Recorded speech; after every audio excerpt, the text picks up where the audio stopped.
Assalamualaikum warahmatullahi wabarakatuh. Waalaikumsalam warahmatullahi wabarakatuh. Kami dari kelompok 2 akan mempresentasikan artikel kami yaitu ketimpangan pertumbuhan wilayah di Sumatera Barat dengan dosen pengampunya Bapak Dr. Zul Afdal MPD dengan kelompok saya sendiri Cici Armetia dengan NIM 2205368, Erlangga Fitrio 22053127, Mutia Adinda Putri 22053093. Selanjutnya, kajian teori yang akan dibacakan oleh rekan saya yaitu Mutia Adinda. Dipersilakan.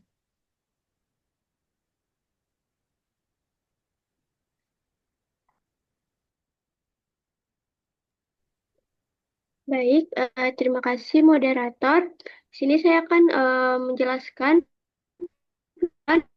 dalam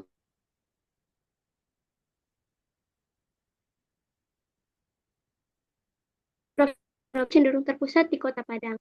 Sementara wilayah lain seperti Kepulauan Mentawai, Sulawesi Selatan, dan Pasaman Barat mengalami pertumbuhan yang lebih lambat. Dalam artikel ini, kami mengkaji ketimpangan pertumbuhan wilayah di Sumatera Barat melalui 3 studi kasus.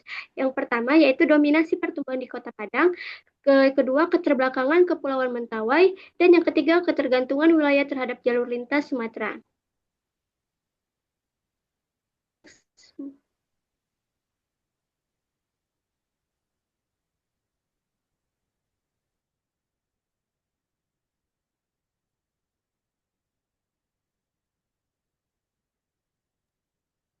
Slide selanjutnya.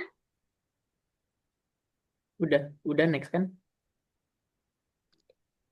Baik, selanjutnya saya akan menjelaskan kajian teori yang kami gunakan dalam artikel kami, yaitu teori yang sangat relevan dan mengalami ketimpangan wilayah adalah teori pusat pertumbuhan atau group pole teori yang dikemukakan oleh Francis Perroux pada tahun 1955.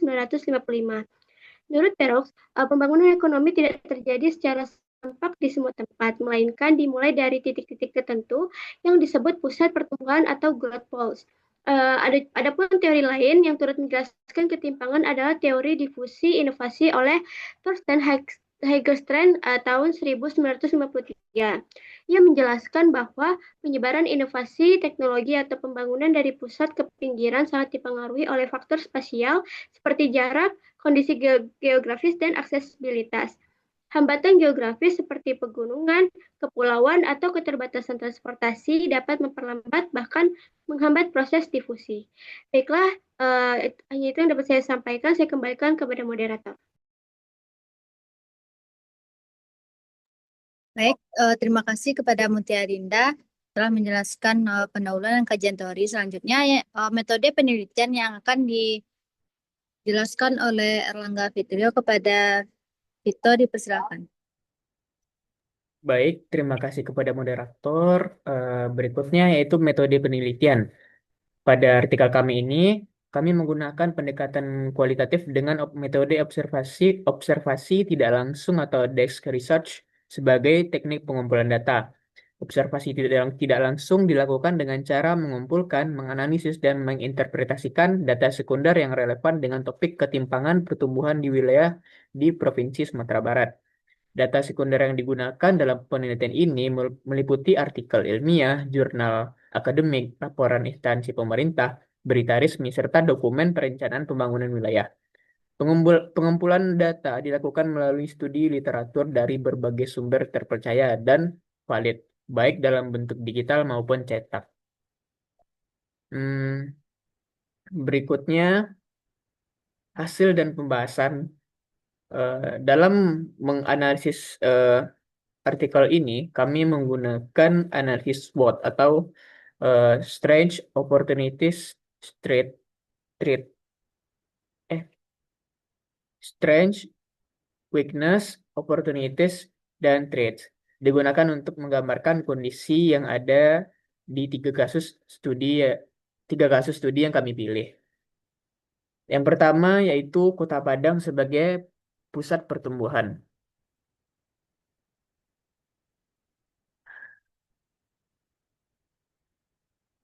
Bentar.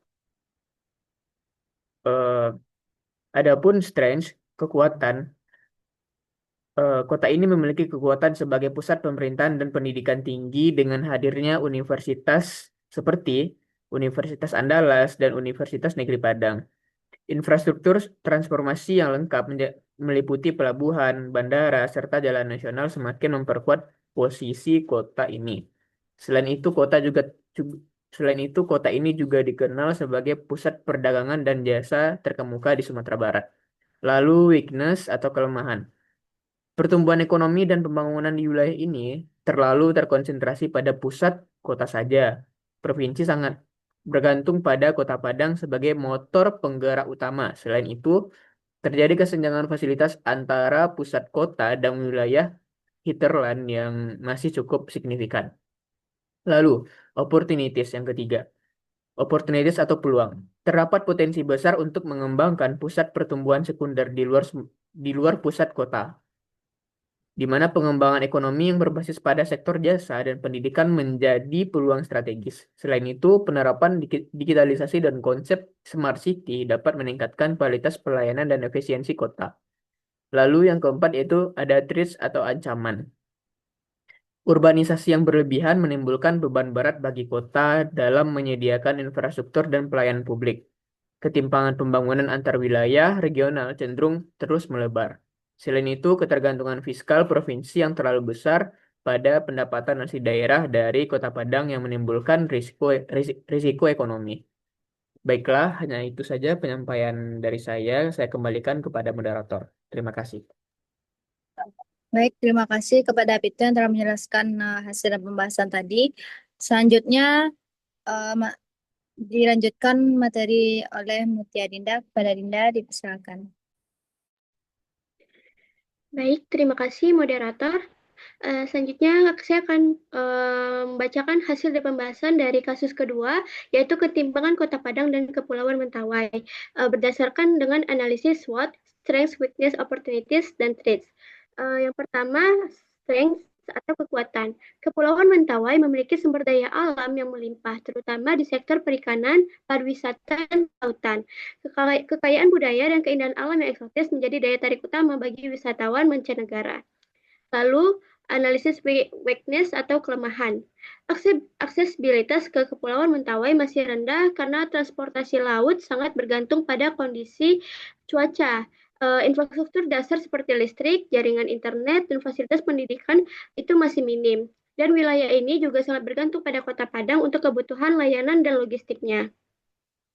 Selanjutnya, opportunities atau peluang. Terdapat potensi besar untuk mengembangkan pariwisata berbasis komunitas yang dapat memberdayakan masyarakat lokal. Pembangunan pelabuhan dan dermaga baru menjadi peluang penting untuk meningkatkan konektivitas. Selain itu, pemberdayaan ekonomi lokal yang berbasis pada sumber daya alam dapat mendorong pertumbuhan ekonomi yang berkelanjutan. Selanjutnya, analisis threats atau ancaman, yaitu isolasi wilayah yang terus berlanjut dapat memperparah ketertinggalan Kepulauan Mentawai dibandingkan dengan wilayah lain. Ancaman seperti bencana alam, yaitu tsunami dan gempa bumi menjadi risiko serius. Selain itu, ketimpangan sosial antara wilayah kepulauan dengan daerah perkotaan semakin memperlebar jurang ketidaksetaraan. Baiklah, hanya itu saja yang dapat saya sampaikan. Saya kembalikan kepada moderator. Baik, terima kasih kepada Mutia yang telah menjelaskan kasus kedua. Selanjutnya ada kasus yang ketiga yang akan dibacakan oleh saya sendiri, yaitu ketergantungan pada jalur lintas Sumatera. Itu ada analisis threat atau kekuatan di wilayah seperti Bukit Tinggi dan Payakumbuh itu mengalami pertumbuhan pesat karena posisi yang strategis berada di jalur utama jalur lintas Sumatera atau Jalensum. Hal ini memudahkan akses ke pasar serta jaringan distribusi yang luas. Kedua, ada analisis weakness atau kelemahan. Daerah-daerah di luar Jalensum seperti Solok Selatan dan Pasaman Barat itu mengalami pinggiran investasi serta layanan publik lebih banyak terkonsentrasi di kota-kota besar yang berada di sepanjang jalur utama, sehingga daerah lain kurang mendapatkan perhatian.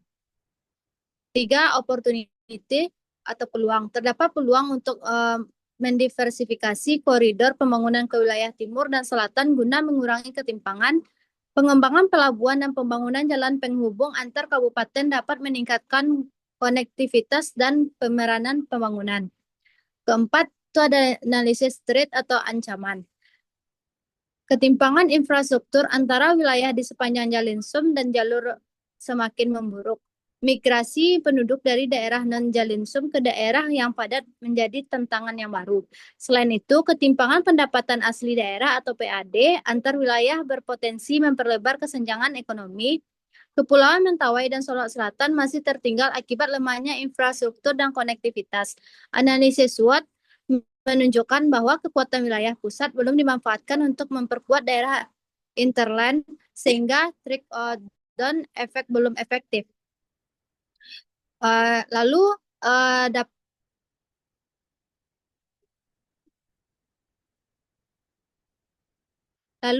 kesimpulan dan saran. Kesimpulan dari artikel kami ini yaitu ketimpangan pertumbuhan di Sumatera Barat disebabkan oleh pembangunan yang terkonsentrasi di Kota Padang dan di sepanjang koridor utamanya seperti Jalin Sum, wilayah seperti Kepulauan Mentawai dan Solok Selatan masih tertinggal akibat lemahnya infrastruktur dan konektivitas. Analisis SWOT menunjukkan bahwa kekuatan wilayah pusat belum dimanfaatkan untuk memperkuat daerah hinterland sehingga trickle down efek belum efektif. Lalu saran yang kami berikan terhadap artikel ini berdasarkan dari hasil analisis yang telah dilakukan, saran yang dapat diberikan untuk mengatasi permasalahan ketimpangan pertumbuhan wilayah di Sumatera Barat, yaitu pemerintah perlu mengembangkan pusat pertumbuhan sekunder seperti Bukit Tinggi dan Payakumbuh secara sistematis. Diperlukannya pembangunan infrastruktur konektivitas antar wilayah secara merata, termasuk transportasi laut dan jalan kabupaten. Pemberdayaan ekonomi lokal harus berbasis pada potensi spesifik tiap wilayah. Perencanaan wilayah terpadu yang melibatkan pemerintah provinsi dan kabupaten atau kota dengan pendekatan kawasan harus menjadi prioritasnya. Baik, mungkin hanya itu yang dapat kelompok 2 sampaikan atas artikel yang telah kami sediakan. Mohon maaf atas kesalahannya. Assalamualaikum warahmatullahi wabarakatuh.